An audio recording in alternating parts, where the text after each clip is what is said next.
Welcome to జనం మాట. నేను మీ చంద్ర. రాష్ట్రంలో ఎన్నికలు దగ్గర పడుతున్న కొద్దీ గెలుపోటములపై అందరూ శ్రద్ధ చూపిస్తున్నారు. ఇదే నేపథ్యంలో ఎవరు ఈ రాష్ట్రంలో గెలుస్తారంటే వైఎస్ఆర్ కాంగ్రెస్ పార్టీ మళ్ళీ తిరిగి అధికారాన్ని చేపడుతుందా, లేదంటే ప్రధాన ప్రతిపక్షమైన టీడీపీ జనసేన పార్టీలు అధికారంలోకి వస్తాయని ముందు చర్చలు జరుగుతున్నాయి. అయితే సర్వే సంస్థలు కూడా సర్వేలు చేస్తున్నాయి ఈ రాష్ట్రంలో అధికారం ఎవరిది అన్నది.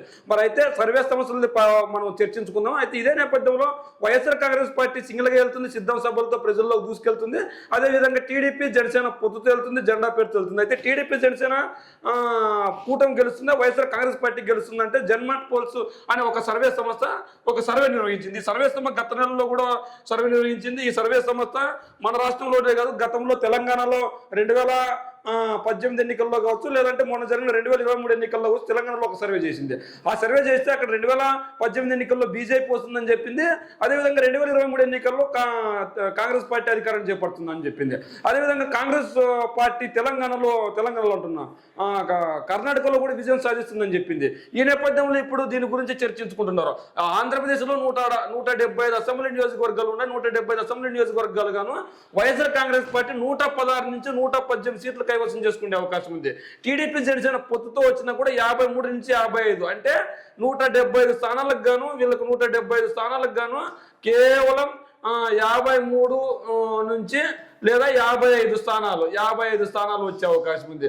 అంటే క్లియర్గా వన్ సైడ్ ఎలక్షన్ జరగబోతుంది. ఎటువంటి టఫ్ ఫైట్ అనేది ఉండదు. టీడీపీ జనసేన పొత్తు ఎటువంటి ప్రభావం చూపదు. వచ్చే ఎన్నికల్లో ఖచ్చితంగా జగన్మోహన్ రెడ్డి గారు మరొకసారి విజయం సాధించబోతారు అని ఈ సర్వే సంస్థ నిర్వహించింది. ఇదే సర్వే సంస్థ కాంగ్రెస్ పార్టీ గెలుస్తుందని తెలంగాణలో చెప్పింది.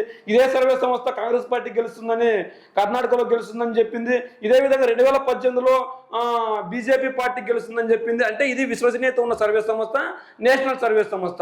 ఇది రాష్ట్ర వ్యాప్తంగా కాదు, దేశవ్యాప్తంగా ఏ రాష్ట్రంలో ఎన్నికలు జరుగుతుంటాయో ఆ రాష్ట్రాల్లో ఒక సర్వే నిర్వహిస్తూ ఉంటుంది. అయితే వచ్చే ఎన్నికల్లో మాత్రం ఖచ్చితంగా వైఎస్ఆర్ కాంగ్రెస్ పార్టీ ఘన విజయం సాధిస్తుందని చెప్తుంది. అయితే ఈ సర్వే సంస్థ సర్వే చేసినంత మాత్రాన ఓట్లు వేస్తారా అంటే ఖచ్చితంగా మనం గెలుపోవటంలో ఎలా ఉండో ఒకసారి చర్చించుకుంటే ఖచ్చితంగా టీడీపీ జనసేన పొత్తు ప్రభావం ఉంటుందని, ఏపీ రాజకీయాల్లో మరొకసారి టీడీపీ జనసేన పొత్తు విజయం సాధించబోతాయని అందరూ కలలు కన్నారు. అయితే అందులో భాగంగా టీడీపీ జనసేన పొత్తు అయితే పెట్టుకున్నా కానీ ఇక్కడ సీట్లు జనసేన పార్టీకి 50 నుంచి 60 సీట్లు కేటాయిస్తారు. ఖచ్చితంగా జనసైనికులు ఖచ్చితంగా పవన్ కళ్యాణ్ గెలిపించుకొని ఒక 40-50 మందిని గెలిపించుకొని జనసేన పార్టీ తరఫున ముఖ్యమంత్రి పదవి తీసుకుందాము పొత్తులో భాగంగా అని చెప్పి జనసైనికులు ఆశించారు. అయితే జనసేన పార్టీ పెట్టి దాదాపు ఇంచుమించు జగన్మోహన్ రెడ్డి గారికి అటు ఇటుగా పెట్టుకున్నారు. అయితే జగన్మోహన్ రెడ్డి గారు ఒకసారి ప్రధాన ప్రతిపక్ష నేతగా వెలిగా కూర్చున్నారు. అదేవిధంగా ఇంకోసారి అధికారాన్ని చేపట్టారు. మరి జనసేన పార్టీ పరిస్థితి ఏంటంటే ఇప్పటికీ టీడీపీతో పొత్తు పెట్టుకుంటుంది, పొత్తు రాజకీయాలు చేస్తుంది. మరి 2014 ఎన్నికల్లో పొత్తు పెట్టుకున్నప్పటికీ ఎటువంటి సీట్లు తీసుకోకుండా బేసరత్తుగా టీడీపీకి మద్దతు ఇచ్చింది. మరి అదేవిధంగా 2019 ఎన్నికల్లో నేను వైఎస్ఆర్సీపీని టీడీపీని ప్రశ్నిస్తాను, నాకు ఒక అవకాశం ఇవ్వండి, టీడీపీ అక్రమ పాలన చేసింది, దౌర్జన్య పాలన చేసింది, దోసుకుందని చెప్పి ఇదే పవన్ కళ్యాణ్ గారు దూషించారు టీడీపీ పార్టీని. అంతేకాదు టీడీపీ అధినేత చంద్రబాబు నాయుడు గారు ఖచ్చితంగా అవినీతి చేశారు, ఖచ్చితంగా భూ కుంభకోణాలు చేశారు, అమరావతి కుంభకోణం చేశారు, డబ్బులన్నీ దోచుకున్నారు, టీడీపీకి ఓటు వేద్దని చెప్పిన జనసేన నేత 2019 ఎన్నికలలో చెప్పిన నేత 2024 ఎన్నికలకు వచ్చేసరికి అదే టీడీపీతో పొత్తు పెట్టుకోవడంతో చాలా మంది నమ్మే పరిస్థితి లేకుండా పోయింది పవన్ కళ్యాణ్. ఇదే ఉన్నట్లయితే జనసేన పార్టీ కేటాయించిన సీట్లు 24 సీట్లు. అంటే జనసేన పార్టీ దాదాపు 50 నుంచి 60 స్థానాల్లో బలంగా ఉందని చెప్పుకుంటున్నారు. మరి ఏదేమైనప్పటికీ ఉభయ గోదావరి జిల్లాలో, ముఖ్యంగా ఉభయ గోదావరి జిల్లాలో జనసేన పట్టు సాధించింది. ఉభయ గోదావరి జిల్లాలతో పాటు కృష్ణా జిల్లాలో కొన్ని నియోజకవర్గాల్లో ప్రభావం చూపుతుంది.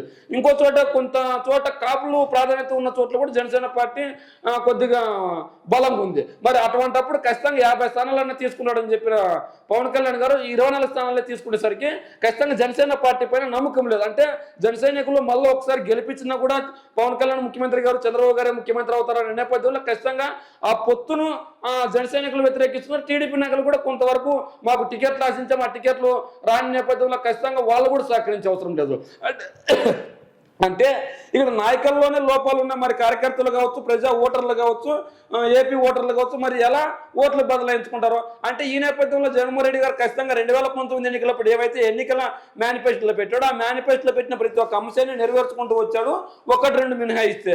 అలాంటప్పుడు జగన్మోహన్ రెడ్డి గారికి ఎందుకు ఓటు వేయకూడదు, మీకు మంచి జరిగితేనే నాకు ఓటు వేయండి అని అడగలిగే నాయకుడు ఎవరన్నా ఉన్నారంటే ఒక జగన్మోహన్ రెడ్డి గారు మాత్రమే చెప్తున్నారు. మరి అలాంటప్పుడు మళ్ళీ ఒకసారి జగన్మోహన్ రెడ్డి గారికి అవకాశం ఇద్దామని చెప్తున్నారు. ఇక్కడ వచ్చిన లోపం ఏంటంటే టీడీపీ అధినేత చంద్రబాబు నాయుడు గారు 14.5 సంవత్సరాలు ముఖ్యమంత్రిగా పరిపాలన చేశారు. అంటే ఉమ్మడి ఆంధ్రప్రదేశ్ని కావచ్చు, ప్రస్తుతం ఉన్న ఆంధ్రప్రదేశ్ని కావచ్చు. అలాంటప్పుడు నేను పలానా టైంలో పలానా మంచి చేసిన ఆ మంచి మళ్ళీ చేయాలంటే నాకు ఓటేయండి అని అడగలేకపోతున్నాడు.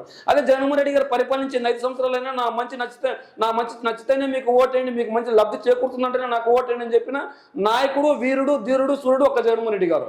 అలాంటప్పుడు ఖచ్చితంగా జగన్మోహన్ రెడ్డి గారిని గెలిపించుకోవాలని ఏపీ ప్రజలు తగతగలాడుతున్నారు. ఈ నేపథ్యంలోనే జన్మట్ పోల్స్ లేదంటే ఇంకొన్ని సర్వే సంస్థలు కూడా జగన్మోహన్ రెడ్డి గారు అధికారాన్ని చేపడతారని చెప్తున్నారు. మరి ఏదేమైనప్పటికీ ఈ సర్వే సంస్థ చేసిన అట్లు 116 నుంచి 118 సీట్లు వస్తాయి, లేకంటే ఇంకా ఎక్కువ సీట్లు వచ్చే అవకాశం ఉందా? మరి ఈ సర్వే సంస్థ సరైన పద్ధతిలో చేసిందా? ఈ సర్వే సంస్థ వైసీపీకి అనుకూలంగా చేసిందా? ఇలాంటి క్వశ్చన్స్కి మీ కామెంట్ రూపంలో తెలియజేయండి, మీరేమనుకుంటున్నారు.